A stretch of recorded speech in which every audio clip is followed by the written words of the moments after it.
오전 말씀은 그 십자가였죠. 우리가 우상 숭배의 이 각종 요소들을 분별해서 회개하지 않으면 주님께서 이 재정의 ATM기를 열어주실 의향이 없다, 이 말씀이었습니다. 왜냐하면 하나님 사랑하시기 때문입니다.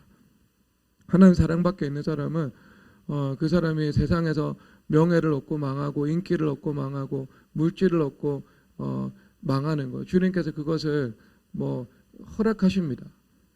구원하고 상관이 없는 사람이기 때문에요. 그래 하지만 예수님 믿는 사람들은 인도하시는 좀 방향이 다르죠. 기브롯 핫다와처럼 욕심을 내면 욕심을 관철시키는 그 자리에서, 그러니까 욕심이 허락된 자리에서 이 죽음의 무덤이 파지는 것입니다. 그 자리가 사형 선고 받는 자리가 되는 것이죠. 왜냐하면 이 사람의 영혼의 생명이 가장 중요한 것이기 때문에 주님께서 조금 더 스탠다드가 높아요.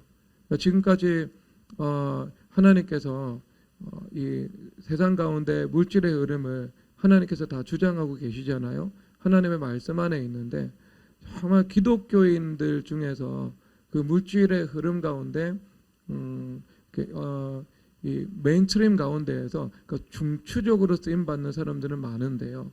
그것이 한계 이상을 넘어서서 정말 막대하게 뭐 이건희 회장이나 뭐 아니면은 뭐 록펠럭처럼 쓰임 받는 사람들은요 거의 주님께서 많이 두시지는 않습니다.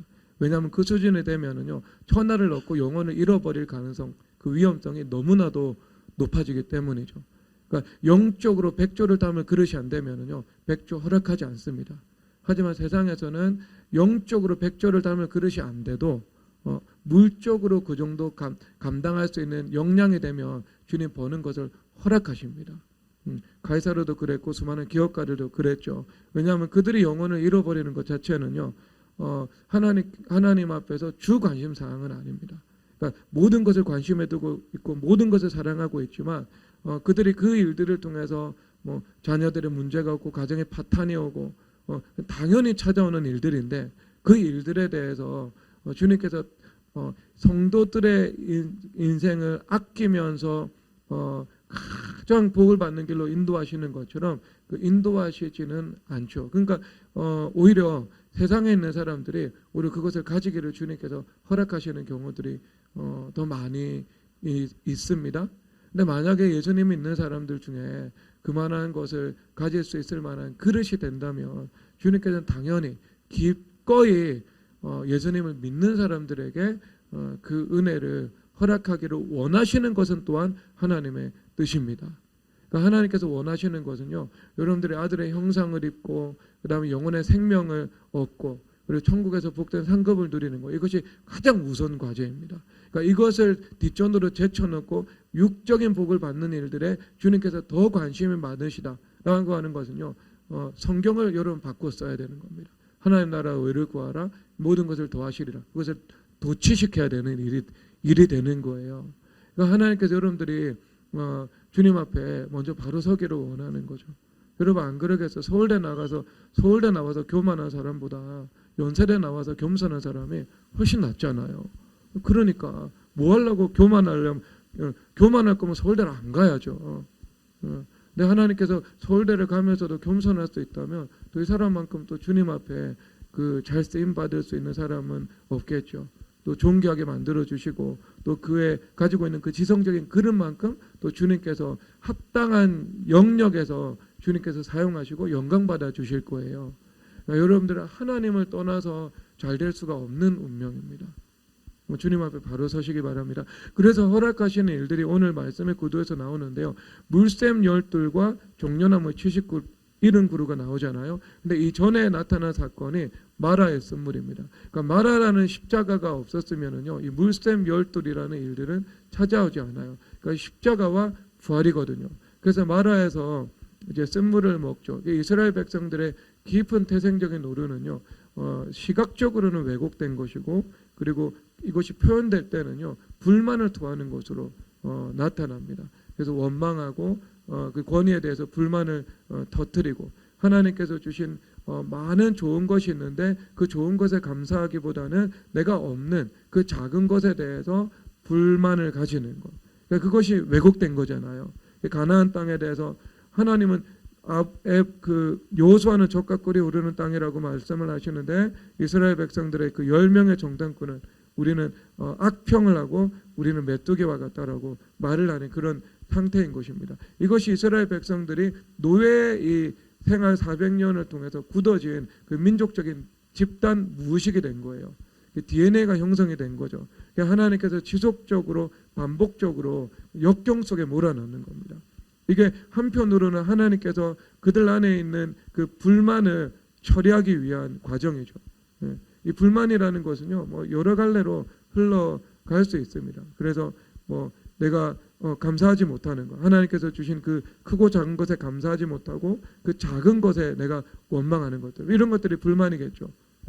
그리고 내가 이 사람들과의 관계에서 하나님께서 복을 주시기 위해서 모든 관계를 주시고 그 관계 가운데서 화목제물 대신 예수님께서 길이 되어 주시는데 내가 그 관계 가운데서도 언제나 원망하고 불평하면서 살아가는 것, 권위에 대해서 비방하고 또 조롱하고 이런 태도들, 이게 다 뿌리로 들어가면 불만이 있고요. 또 더 깊은 곳으로 들어가면 시각에 왜곡이 있는 겁니다. 왜곡이요. 주님 앞에 회개되어야 하는 요소죠. 그러니까 이 심층으로 들어가서 회개되어야 하는 요소입니다. 근데 그러면 하나님의 절대 주권 관점에서는요, 그 어떤 그 불만이 드러날 만한 상황 속으로 몰아넣으셔야 되는 거예요. 그래서 이것이 드러나서 직면되고 주님 앞에 회개되는 과정을 밟는 건데 또 다른 이렇게 한편에서는요, 필요 없는 일일 수도 있습니다. 왜냐하면은요, 이것은 그들 안에 있는 그 죄가 주도권을 가지고 있는 상태인 겁니다. 그들 안에 억울함의 죄가 있으면은 계속 내 삶 속에서 억울함의 영이 주도권을 가지고 가죠. 당연히 우리 삶 속에 억울한 일들을 만들어냅니다.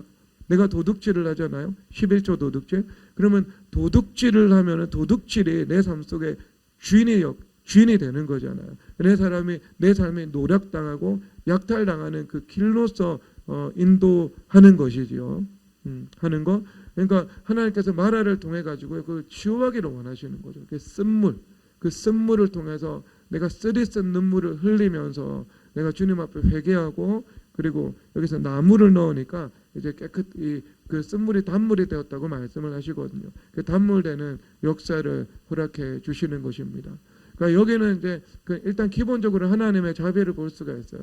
왜냐하면 쓴물이기 때문에 하나님께서 우회로로 돌아가셔서 다른 물을 제공하시지 않죠. 그 쓴물을 단물로 주님께서 바꾸어 주시잖아요. 이것이 하나님의 사랑인 거죠. 그러니까 죄가 넘치는 것에 은혜가 넘치는 것. 여러분 인생 가운데 쓴물과도 같은 것을 주님 버리지 아니하시고 그것을 단물로 바꾸시기를 주님의 이름으로 축복합니다. 그래서 필요한 게 십자가고 그래서 필요한 게 회개죠. 여러분들의 기업과 여러분들의 육체와 여러분들의 마음과 여러분들의 자녀와 여러분들의 관계와 여러분 안에 있는 모든 물질까지도요, 그 쓴물이 단물되는 역사가 될 것을 믿음의 눈으로 바라보시고 감사로 주님 앞에 기도드리시기를 주님의 이름으로 축복합니다. 자, 그래서 이게 일단 그냥 십자가죠. 십자가면 그러니까 그 오전에서는 어리석은 부자의 관점에서 살펴보았다면 이제 오늘은 또 이 마라와 엘림의 관점에서 살펴보거든요. 그래서 이 마라의 사건을 통해 가지고 하나님께서 이스라엘 백성들에게 요구하시는 것은 거룩한 백성이 되는 겁니다.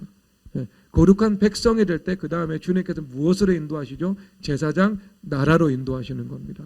그러니까 내가 먼저 거룩해질 때 내가 이 민족이든 열방이든 가족이든 이웃이든 삶의 영역이든 그것을 거룩해 하는 도구로 쓰임받을 수 있음을 보여주고 있는 거죠. 그래서 엘림에 있는 이 사건이 보여주고 있는 것은 부활이면서 제사장 나라예요. 왜냐하면 여기서 자꾸 이 샘이라는 물이라는 것으로 계속 이 사건들이 이어지잖아요. 그래서 마라에 쓴 물, 그 다음에 관계요, 물, 샘, 열, 둘입니다. 샘이죠. 근데 이 샘이라는 것이요, 히브리어 원어는요, 아인입니다. 아인. 이 아인이라는 단어는요, 우리의 눈이거든요. 그러니까 눈을 고치는 거예요. 지금 마라의 쓴물에서 엘림에 있는 물샘 열둘로 하나님께서 눈을 고치는 거예요.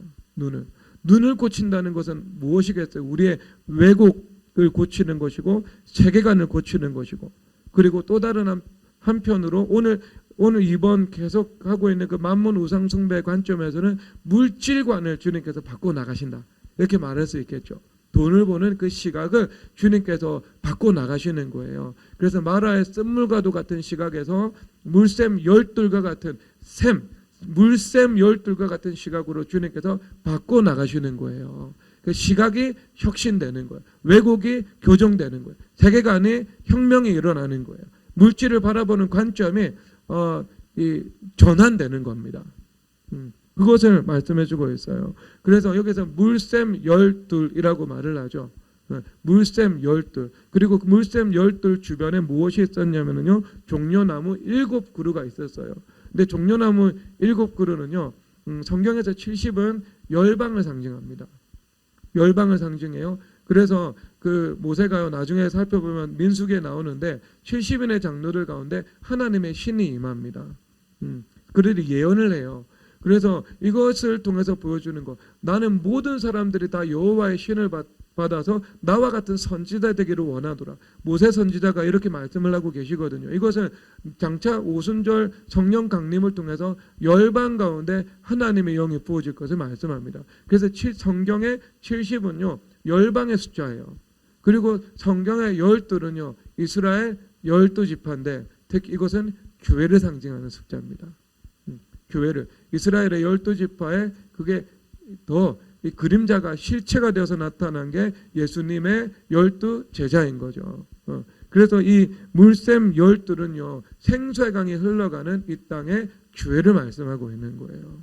그래서 이 땅의 교회에서 거룩한 교회를 통해서 제사장 나라가 되어서 생수의 강이 흘러갑니다. 이 생수의 강이 흘러가서 종려나무 7그루가 상징하고 있는 이 열방이 하나님의 그 의인이 되는 것을 말씀해주고 있는 겁니다. 종려나무는 의인에 대한 상징이거든요. 쭉 위로 30m 자라나니까, 위로 쭉 30m 자라나니까, 그렇죠. 쭉 30m 자라나는 거. 그래서 하나님 향해서 업라이트한 사람, 하나님 앞에서 정직하고, 하나님 앞에서 말씀 앞에서 의인으로 살아가는 사람들. 이것을 종려나무가 보여주고 있는 바예요. 그래서 성전에 가면은요 종려나무 무늬를 새겨놨습니다. 성전 문. 그러니까 이 문을 통해서 하나님을 만나러 들어갈 수 있는 사람들은 이 종려나무와 같은 의인들이다. 이것을 문에 표상을 해놓고 있는 거예요. 그러니까 우리 저기 미래교회 문에도요 종려나무 그려놔야 돼. 누가 저기 그림 잘 그리는 사람이 종려나무 좀 그려놓으세요. 그래서 여기는 의인들이 들어올 수 있는 곳입니다. 이렇게 죄인들이 들어와서 의인이 되어가는 곳이다. 이것을 말씀하는 거예요. 자, 어쨌든 간에 여러분 여기서 우리가 십자가 그 다음에 부활인 거예요. 그러니까 제가 오늘 오후에는 부활의 관점에서 말씀이 선포될 거라고 말씀을 드렸죠. 그리고 그것은 뭐냐 하면은 물질을 바라보는 관점의 혁신이다라고 했습니다. 왜냐하면 어리석은 부자가 돈을 버는데 돈을 버는 목적에 평안히 쉬고 먹고 마시고 즐거워하자. 이것이 그들이 돈을 버는 목적이었잖아요. 그렇죠. 그런데 하나님께서 하나님의 백성들에게 요구하시는 목적은 그게 아니잖아요. 내가 나를 사랑하느냐, 주님께서 사랑하느냐, 거룩한 백성이죠. 그렇죠. 하나님을 사랑하는 자는 계명을 지킬 것이다. 하나님을 사랑하면, 사랑이라는 것은 여러분 양방향의 속성을 가지고 있잖아요. 일방적인 것이 아니거든요. 하나님을 사랑하고 하나님으로부터 사랑을 입는 사람들, 그럼 당연히 그 사람은 거룩한 백성이 되어가는 것입니다. 사랑하면 계명을 지킨다고 말씀하고 있으니까요. 그리고 나서 그 다음 주님 주신 게 뭐예요? 내 양을 먹이라고 말씀하죠. 뭐예요? 제사장 나라죠. 제사장 나라죠. 그러면 결국 이 모든 관점이 성경 전체를 바라보고 있는 것인데, 우리가 하나님께서 물질을 주시는 이유가 무엇이겠어요? 내 양을 먹이라는 거예요. 그래서 이 마지막 때 지혜롭고 충성된 청지기가 되어서 때를 따라 양식을 나누어줄 자가 누구냐? 말씀하고 계신 겁니다. 그렇죠, 여러분. 양식을 나누어주는 거, 영적인 양식과 물적인 양식을 함께 나누어줘야 돼요. 율법과 은혜는 하나입니다, 여러분. 하나예요. 여러분 그런 사람 되시기 바랍니다. 영적인 양식과 물적인 양식을 함께 나누어줘야 돼요. 함께. 영적인 양식도 하나님의 말씀으로, 그리고 육적인 양식도 여러분들이 때로는 물질로, 때로는 은사로, 때로는 교회에서 가장 귀한 그 애찬의 식사를 섬기는 그 식사로 여러분들이 힘을 헤아려서 섬길 수 있는 거죠. 내가 가장 잘 섬길 수 있는 거. 그리고 내가 하나님께서 지금 허락해 주신 그 재정의 분량 안에서 내가 섬길 수 있는 거. 뭐 그런 것들. 그렇잖아요. 제가 여기 월급 300만 원 받으신 분한테 10억 건축원금 하라고 말을 안 하잖아요. 그렇죠. 그거 할 돈이 없으니까. 그러면 그 월급 300만 원 받는 사람들도 내가 주님 앞에도 주님을 섬길 수도 있지만 내가 절약하면서 밥 살 수 있잖아요. 밥 살 수 있잖아요. 밥 살 수 있고, 그 다음에 어려운 사람이 있으면은 섬길 수 있고, 있거든요. 그 사람의 힘을 헤아려서 그것을 행해 나가는 겁니다. 그 영적인 양식과 물적인 양식을 아울러 나누어 주는 존재. 그래서 이 종려나무는요, 물 없는 곳에서 자랄 수가 없어요. 그래서 물샘이 있는 곳에서 종려나무가 자라나는 거예요. 그러니까 여러분들의 생수의 강에 흘러가는 그 교회됨, 그렇죠. 교회와 연합된 성전이 되는 것이고요. 그래서 그 성전에서 생수의 강에 흘러가는 것이고요. 그래서 민족도 살리고 열방도 살리고 이웃도 살리고 여러분들의 영역도 살리고, 그래서 영적으로 물적으로 양식을 공급할 수 있는 사람이 되는 것, 이것이 주님께서 원하시는 그 물질관의 이 핵심인 것입니다. 아시겠죠, 여러분? 이렇게 혁신되어 나가셔야죠. 물질을 바라보는 관점이. 먹고 마시고 즐기자. 아니면 몇 해 동안 내가 쓸 물건을 쌓아뒀고 내가 생각하는 물질의 자유 속에서 불안 없이 평안함을 누리면서 살아가자. 이것이 인본주의적인 물질관인 거죠. 음란인 겁니다. 그것 자체는요. 그런데 하나님께서 원하시는 물질관은 그렇지 않습니다. 그래서 정확하게 고린도후서 9장 펼쳐보도록 하겠습니다.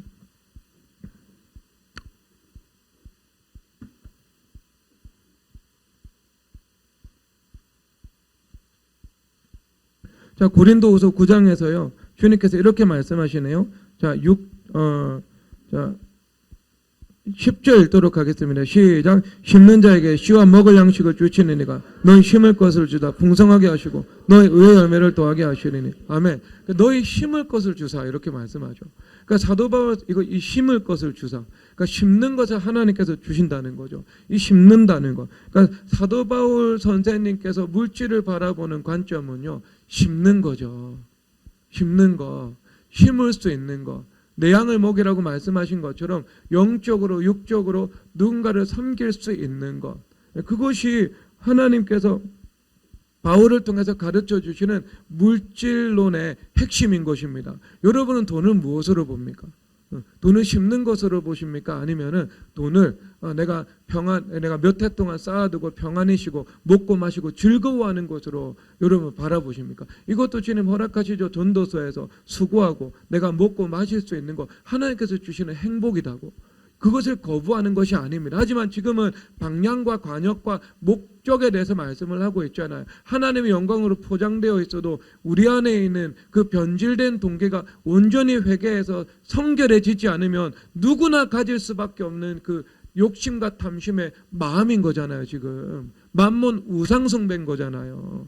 근데 그게 회개되어야 됩니다. 마라의 쓴물이 나무가 들어가가지고 단물이 되는 것처럼 그 십자가와 결부가 될 때 여러분들의 그 시각이 깊은 곳에서부터 바뀌기 시작하는 거예요. 내가 이 말씀을 듣는 것은 지식이고요. 그렇죠? 지식이 있고 마음의 씨로 들어오는 거고, 이 씨가 30배, 60배, 100배 열매 맺는 건데 그 마음의 씨가 열매 맺지 못하도록 방해하는 것은 내가 세상의 재물의 유혹과 세상의 염려라는 가시떨기라고 예수님께서 말씀하고 계시거든요. 그래서 내 안에 있는 그 가시떨기를 뽑아내야 되는 거예요. 재물의 유혹과 세상의 근심을 철저히 십자가로 가져가서 0%가 돼야 되는 겁니다. 그게요. 완전히 뿌리 뽑혀야 돼요. 그래야지 저절로 그냥 본능적으로 내 동기가 오염되지 않고 비둘기처럼 순전해져서 내가 진짜 하나님의 영광을 위하는 그릇이 되는 것입니다. 그러면 저절로 된다니까요.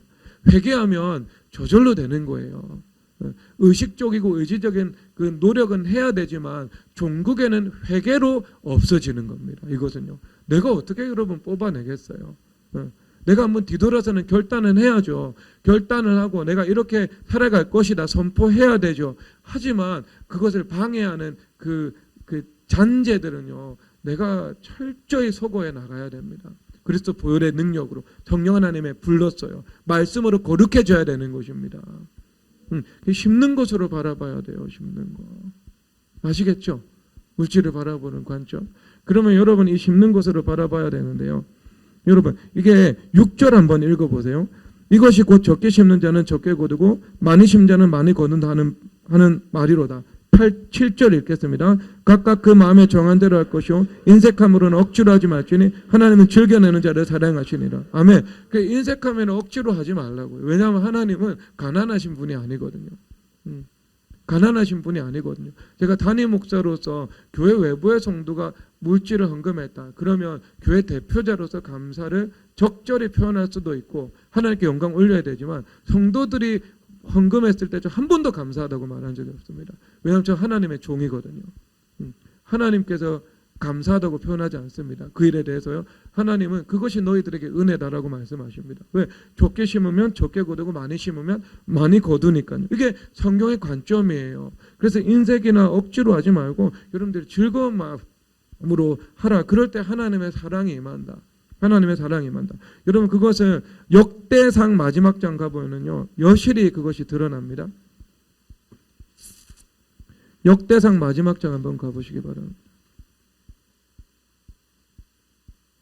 역대상 마지막 장 29장 3절 4절 5절 이것은 한 목소리로 합독해 읽겠습니다. 시작.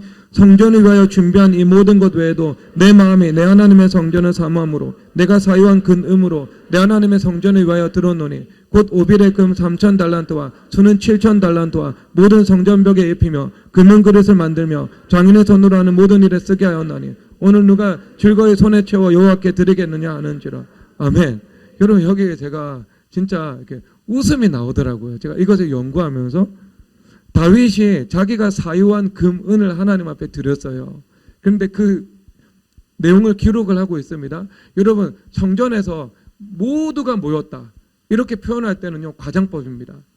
히브리인들의 어떤 과장의 그 레토릭이에요. 그런데 이 히브리인들이 그랬을 때 특성이 뭐냐면은요. 어떤 누가 예물을 드릴 때 그 기록은요. 정확히 기록을 합니다. 그래서 그 아간이 여리고성에서 시날산의 외투 2벌과 금 한 덩이, 그러니까 2덩이를 훔쳤다 이렇게 말씀을 하고 있잖아요. 그러니까 시날산의 외투 1벌 이렇게 표현하고 있는 거예요. 게하시가 나만 장군을 속여서 엘리사 몰래 옷 2벌 하고 그 다음에 또 이 돈 얼마를 훔쳤죠. 그것도 정확하게 기록을 하고 있어요. 그러니까 히브리인들이요 돈에 관한 것은요 정확하게 기록합니다. 그리고 사람들의 죄와 실수에 대해서도 정확하게 기록합니다. 그러니까 이것은 과장법을 쓰지 않아요. 그렇죠. 아니 다윗의 간음죄와 살인죄까지도 기록했잖아요. 만약에 다윗이 얼마를 드린 일에 대해서 과장해서 표현하면 이게 사람을 높이는 일이 되잖아요. 그렇죠. 다윗의 영광을 드러내는 일이잖아요. 그러니까 성경 기자들이 어떤 하나님 중심의 관점, 이 감수성을 가지고 있는 분들이요, 각 사람이 드린 일들에 대해서는요 과장하지 않았습니다. 성경 전체를 볼 때 물질에 대해서는 정확하게 기록하고 있는 그 특성을 가지고 있습니다. 지금도 여러분 유대인들은 정확하잖아요. 그 민족적 DNA가 있거든요. 그러면 여기서 금 3,000달란트래. 여러분 이게 얼마일까요? 제가 오늘 시세로 계산했습니다. 구약의 금 구약의 한 달란트는 34kg. 신약 헬라에 통용되는 이 단위로는 20kg입니다. 그러면 지금 구약이잖아요. 그럼 구약에는 34kg예요. 금 34kg입니다. 금 34kg입니다. 금 34kg가 오늘 시세로 약 30억이에요. 30억인데 3,000달란트를 주님 앞에 드렸어요. 얼마를 드린 거예요? 현 시세로 9조 드린 거예요. 여러분, 역사상 하나님 앞에 가장 헌금 많이 드린 분이 다윗입니다. 9조 드린 분이 있을까? 그리고 이게 고대 가치로 따지면 그 부가 한정되어 있는데, 지금은 생산성이 증가하면서 생산성 증가에 따라서 부의 총량도 늘어나잖아요. 지금 구조하고 그때 구조하고는요 차원이 달라요. 그래서 내가 예전에 다윗이 역사상 가장 부자였다는 말을 들었던 적이 있거든요. 솔로몬보다 더 부자다. 왜냐하면 솔로몬은요 많이 돈을 썼어요. 세입금이 666달란트입니다. 근데 666달란트인데 워낙 이 토목공사하고 건축공사를 많이 벌렸습니다. 그래서 국고를 많이 소비했어요. 그런데 다윗은요 그것을 모으기만 했거든요. 모으기만 했거든요. 왜? 성전 건축한다고. 기가 막히죠, 여러분. 그러면 여러분, 다윗이 어떻게 구조 모았을까요? 다윗이 구조를 모을 수밖에 없는 근거가 있습니다. 그럼 지도 한번 띄워주세요. 자, 여기 지도를 보면은 이 팔레스타인 지역이잖아요. 여기 길이 나오잖아요. 이게 해변길이에요. 해변길. 그리고 이게 왕의 대로입니다. 이 동북 쪽에 메소포타미아가 있고요. 그리고 이 서남 쪽에 그 이집트가 있습니다. 다른 지도 또 띄워보세요. 지도 제가 2개 했거든요. 자, 여기 이집트죠. 시내반도죠. 그 다음에 메소포타미아죠. 그 다음에 여기 시리아의 아마 다메섹이죠. 그러면 길이 2개가 나와 있죠. 해변길이 있고 그 다음에 여기가 왕의 대로입니다. 그래서 이집트에서 메소포타미아로 무역하러 가는 모든 사람들은 이 둘 중에 하나의 길을 선택해야 됩니다. 메소포타미아에서 이집트 오는 모든 사람도 이 2길 중에 하나를 선택해야 됩니다. 그런데 왕들은 대부분 느부갓네살 왕이 가나안 땅을 정복하고 이집트로 출진할 때 이 길 이용했고요. 해안도로.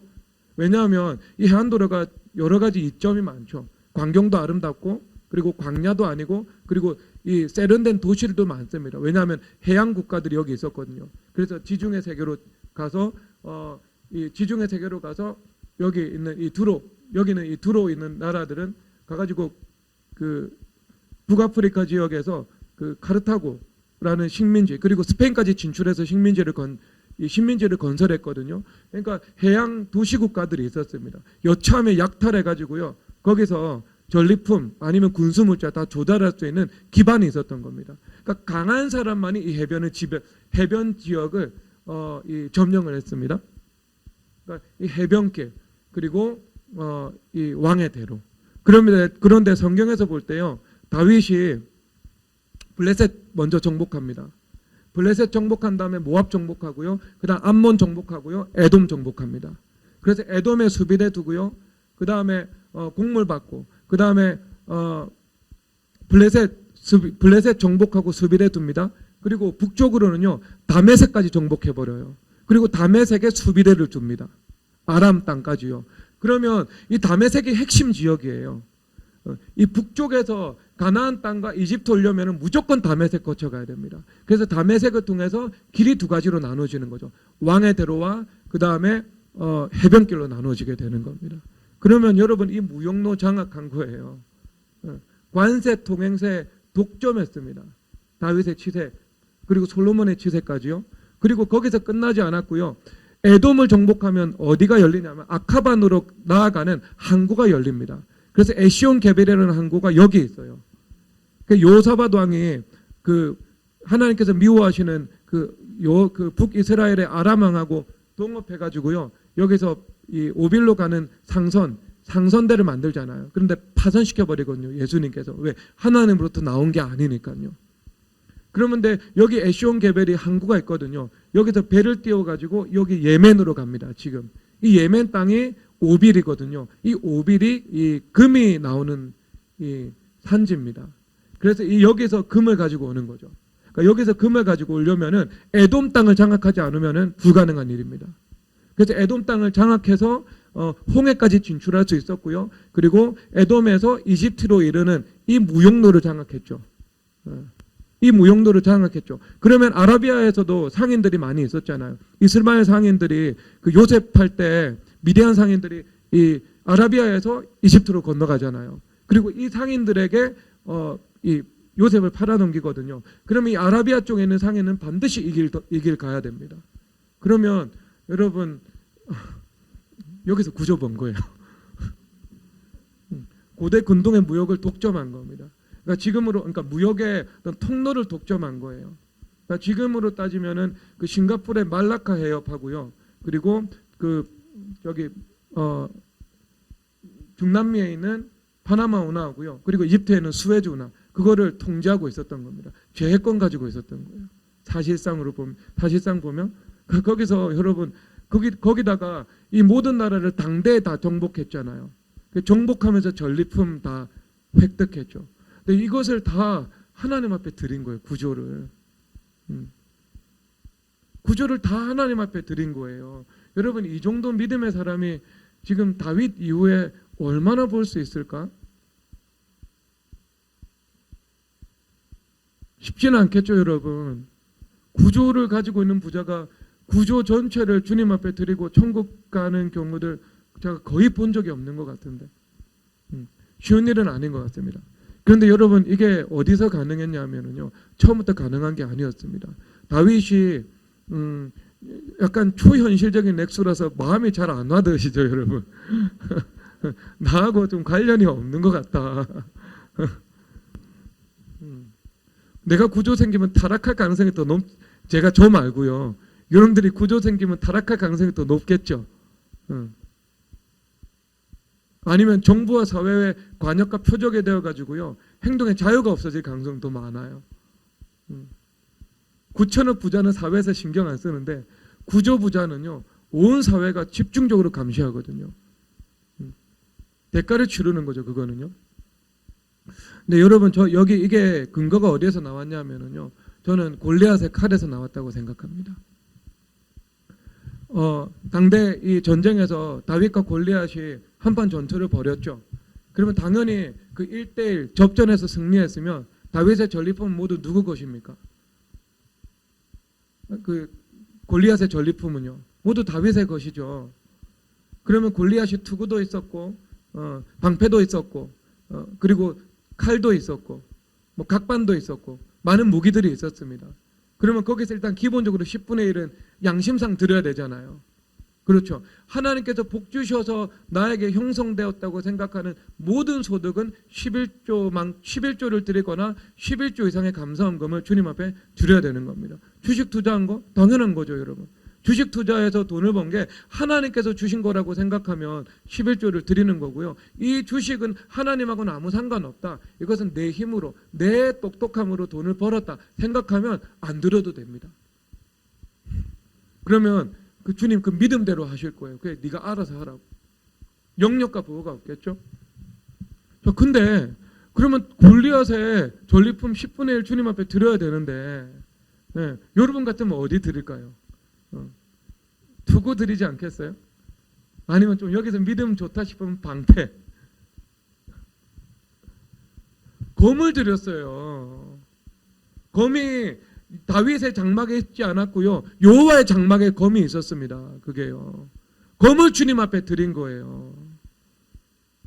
여러분 용사에게 가장 중요한 것은 검입니다.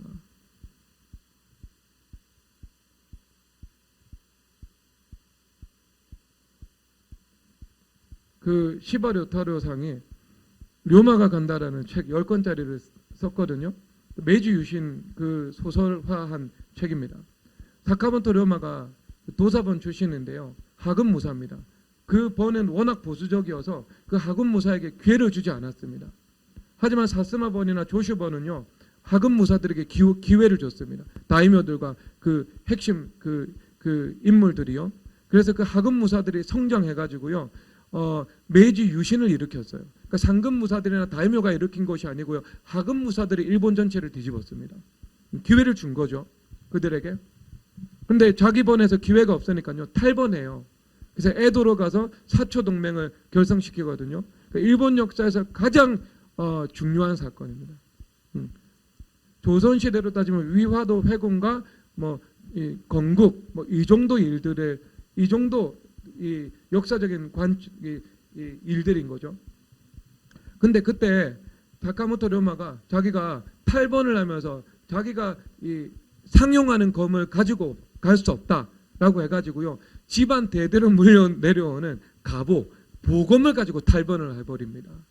여러분 전쟁하는 사람, 싸우는 사람에게 제일 귀한 물건이요. 검이에요. 검. 다윗이 그거 알고 있었죠. 다윗이 여러분 골리앗의 검 하나님 앞에 드린 거예요. 전리품 중에 가장 귀한 것 주님 앞에 드린 거예요. 여러분 그런 중심을 가지고 있어야 되지 않겠습니까? 하나님 앞에서 하나님은요 쓰고 남은 것 드리는 거 아니에요. 마지못해 드리는 분 아닙니다. 하나님은요 대표로 드리는 것이고요. 가장 귀한 것 드려야 되는 분입니다. 왜? 가장 귀하신 분이니까. 그것이 우리 믿음의 바른 태도입니다. 그러니까 하나님께서 적게 심은 자는 적게 거두고 많이 심은 자는 많이 거둔 거예요. 골리앗의 검을 드린 자에게요 하나님께서 구조원을 드릴 수 있는 복을 주님께서 허락하신 것입니다. 이사야서 23장 보도록 하겠습니다.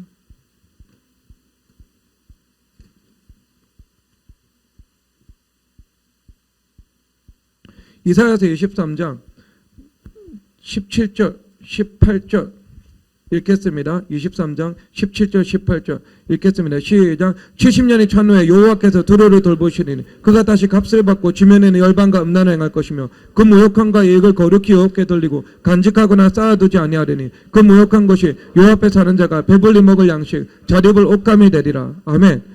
여러분 이것이 물질을 누가 사용하느냐에 따라서 어떤 관점으로 바라보느냐에 따라서 이중적인 의미를 가지고 있다는 것을 말씀해주고 있는 거예요. 두로는 이제 이방인들입니다. 그런데 그 이방인들이 이제 무역을 행하겠죠. 그런데 이 무역을 하는 것에 대해서요 17절에서 열방과 음란을 행한다라고 말을 하고 있습니다. 그런데 18절에서는요 그 무역한 것과 이익을 거룩히 여호와께 돌리고 간직하거나 쌓아두지 아니하리니 라고 말씀을 하고 있습니다. 거룩한 것이 되는 것이 거룩한 것이 될 수도 있고요 음란을 행하는 것이 될 수 있는 것입니다. 물질에 대한 관점에 따라서요. 똑같이 무역을 하는데 똑같이 이 세계 경제가 개방되고 이 자유시장 경제가 이루어지고 법치가 있고 안전 보장이 있는 이 세계 속에서 많은 사람들이 무역을 하고 기업을 하고 돈을 벌어들이는데 어떤 사람들은 그것을 음행을 하는 일로서 하게 될 것이고 어떤 사람은 그것이 거룩한 일이 될 것이다. 이렇게 말씀하고 있는 겁니다. 여러분 이것이 물샘 열둘과 종려나무 70그루입니다. 여러분들이 교회됨을 이루죠. 그래서 그 교회됨과 함께 거룩한 하나님의 백성이 됩니다. 그러면 여러분들이 물샘이 되는 거죠. 거룩한 샘이 되는 것입니다. 그럴 때 여러분들이 돈을 버는 일, 무역하는 일, 기업하는 일, 내가 직장생활하는 일, 내가 돈을 버는 그 모든 일들이 음란한 일이 되는 것이 아니고요. 거룩한 일이 되는 거죠. 그래서 그 열방, 종려나무 70그루가 세워지게 되는 그 역사가 이루어지는 것입니다. 그러면 여러분 결과적으로 이것은 무엇을 향해 나아가겠습니까? 그것을 이루기 위한 전제 조건 첫 번째는 계속 말씀드리는 거죠. 만몬 우상 숭배 그것을 주님 앞에 회개하여서 내가 거룩한 백성이 되는 것 동기부터 그리고 내가 실천적인 그 삶 속에서 돈 쓰는 행동 하나하나까지 다 거룩해지는 거죠. 그래서 예수님께서 계셔야 되는 겁니다. 내가 돈을 벌기 위해서 계획하는 것과 나 사이에 예수님이 계셔야 되고 내가 돈을 쓰는 것과 나 사이에 예수님이 계셔야 되고 그래서 예수님께서 유일하신 중재자가 되셔야 되는 것입니다. 그리고 여기서 뭐라고 말씀을 하세요? 물샘 12이에요. 교회예요, 여러분. 교회됨입니다. 그래서 여러분 다윗이 어떻게 해요? 성전에 주님 앞에 드렸잖아요. 그렇죠. 하나님 앞에서 심은 겁니다. 골리앗의 검을요. 그리고 여기서 그 무역한 것과 이익을 거룩히 여호와께 돌리고 쌓아두지 아니한다. 거룩히 여호와께 돌린대요. 머리 대신 예수님께 드려지는 것, 그것이 거룩한 것이거든요. 그것을 그대로 말씀하고 있는 겁니다. 그냥 성경 그대로 해석할 때 그렇게 되는 거예요. 여러분 결국 교회 중심입니다. 교회 중심이에요. 그리고 여러분 이것을 하기 위한 또 최고의 여러분 준비 상황이 있는데요. 그것은 제자도입니다. 여러분 제자도 불편하게 생각할 거 전혀 없습니다. 제가 제자도에 대해서 말씀을 드리면은요, 여러분이 자연인으로서 모든 환경이 다 갖추어지고, 그리고 세상 사람들이 말하는 운 이런 것들이 결부가 될 때, 그냥 제가 세상적으로 표현하는 거예요. 하나님의 절대 주권이고 하나님의 은혜입니다. 그렇게 될 때 여러분들이 살아가는 그 삶의 영역이 1에서 10까지라고 봅시다. 그래서 여러분들이 잘하면 10, 못하면 1. 그런데요, 여러분들이 제자도의 문이 열리잖아요. 제자도의 문이 열리면은요, 미니멈이 10이고요, 맥시멈은 105할 모을까지 올라갑니다. 왜 그런 줄 아세요, 여러분? 왜 그러냐면은요, 예수님께서 제자들에게 이런 말씀했거든요. 나를 믿는 자는 내가 하는 일을 저도 할 것이요, 또한 그보다 큰 일을 하니니 이를 내가 믿느냐, 이렇게 말씀하셨어요. 누구에게 말씀하셨어요? 제자에게 말씀하셨어요. 여러분이 제자가 되는 것이 제자 삼는 첫 번째 길이죠. 제자가 되지 않았는데 내 제자 좀 되어주세요 하면 이건 예수님께서 속지 않으시고 힘든 일이죠. 그렇죠. 내가 제자가 되는 거예요. 제자도가 이루어지잖아요. 여러분 인생 10에서 시작합니다. 미니멈이 10이 되고요. 그리고 한계는 없어집니다. 예수님께서 하신 일도 하고 그보다 큰 일도 한다. 누구에게? 예수님 제자에게. 그것은 12명의 제자 고별 강론 때 주님께서 말씀하신 거죠. 제자 되고 제자 삼는 그 길을 걸어가는 사람에게 주님께서 주신 겁니다. 수직적 사고예요. 수직적 사고 없는 지혜가 없습니다. 그래서 여호수아가 모세의 수종대가 되었을 때 모세가 안수하고 그 안수함으로 지혜의 영이 임했잖아요. 이게 수직적 사고예요. 만약에 제자도에 복이 임하잖아요. 여러분 자연인으로 할 수 있는 최고가 10입니다. 그럼 제자도의 복이 임하죠. 제자도의 길을 걸어갈 때 미니멈 10부터 시작합니다. 왜? 제자 되고 제자 삼는 길이니까요. 이스라엘 백성들이 제자도 때문에 광야에서 40년 연단 받은 거예요. 사실상 그 일 하나 때문에요. 그리고 그 일 하나를 통해서 거룩한 백성을 삼으셨죠. 제자도 하는 거는요, 여러분 힘들고 어려운 일 절대 아닙니다. 저는 목사가 가진 말의 무게를 압니다.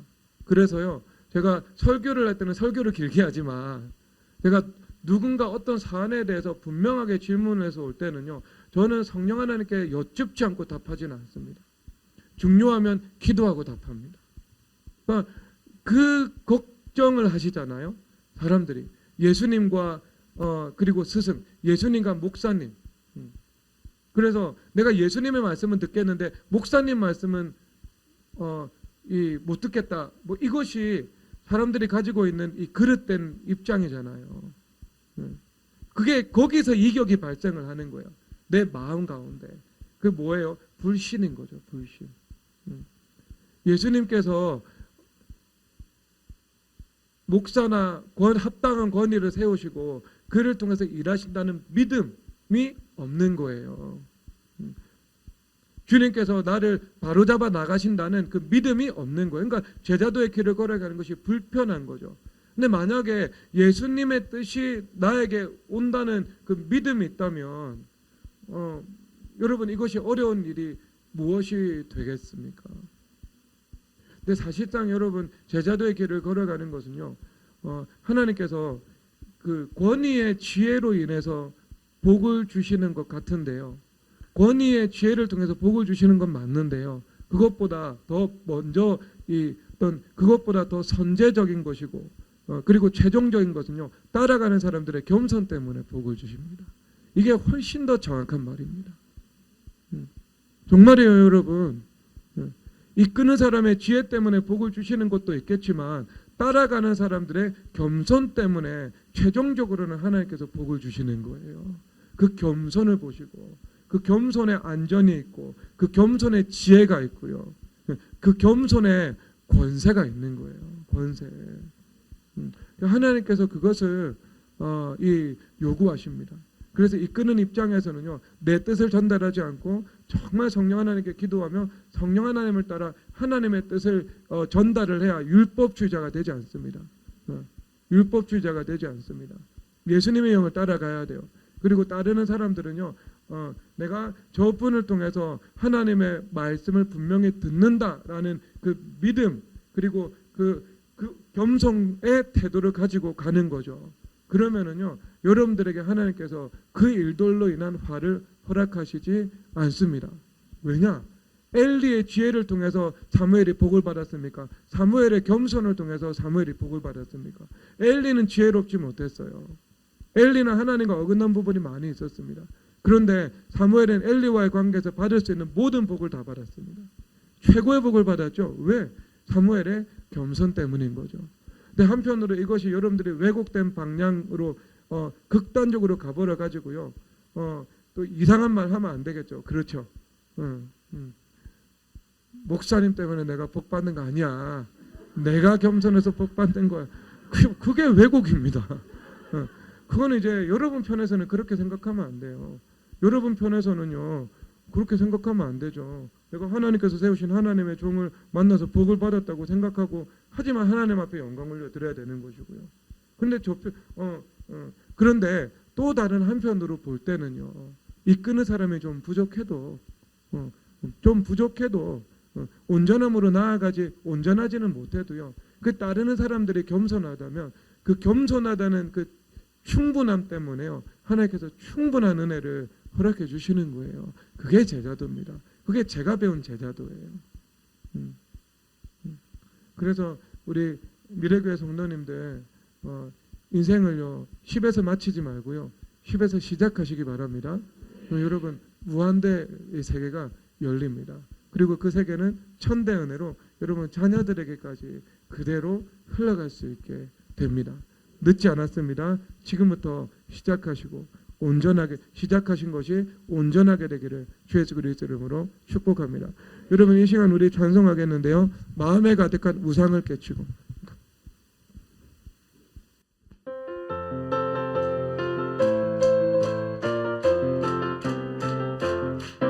마음에 가득한 우상을 깨치고 죄악해와 평안 마음으로 찬송을 부르는 어린 양 예수의 그 피로 속죄함 얻었네. 속죄함 주 예수 내 죄를 속해내 할렐루야 소리를 아파요 함께 찬송하세. 그 피로 속죄함 얻었네. 마음에 가득한 우상을 깨치고 죄악해와 평안 마음으로 찬송을 부르는 어린 양 예수의 그 피로 속죄함 얻었네.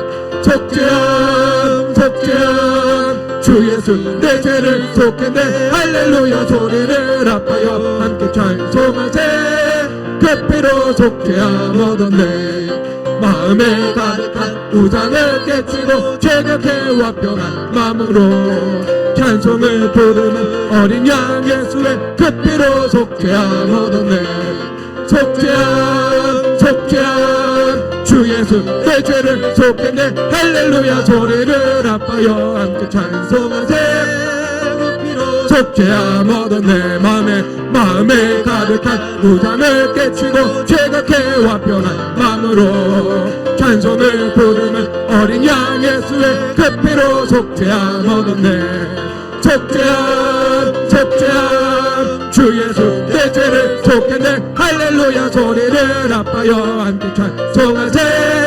그 피로 마지막 마음에 가득한 우상을 깨치고 죄악해와 평안 마음으로 찬송을 부르는 어린 양 예수의 그 피로 속죄함 얻었네. 속죄함 주 예수 내 죄를 속했네 할렐루야 소리를 아파요 함께 찬송하세.